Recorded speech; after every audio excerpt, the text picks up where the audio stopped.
mu ci gaba daga inda muka tsaya. Amma kafin nan zan muku tambaya akan darasin da ya gabata.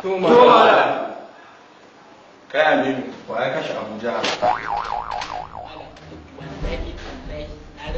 Da Allah la ilaha illa huwa wannan kwace kuɗi ta faɗo ba ni bane yau ma a makarantar zu.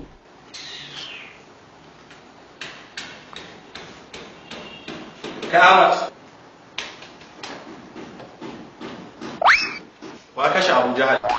Rantsi da Allah malam ba ni bane tun ɗazan da zo nan bacci nake ba sai da kashe shi ba. Yawwa, ka ne ba da amsa da yaro. Kai da ne, wa kashe Abu Jahal? Inna lillahi wa inna ilaihi raji'un. Yaushe ka kashe shi malam?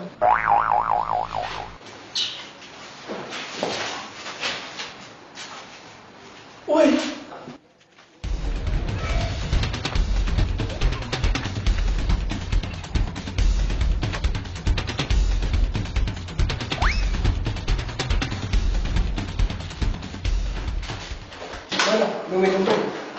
Wa kashe Abu Jahal?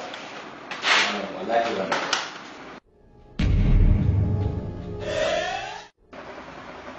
Kai wa kashe Abu Jahal? Ana magana kuma shiru wa kashe Abu Jahal? Anya ko kana ganin a cikin ajin da aka hakan nan? Ina ga wani.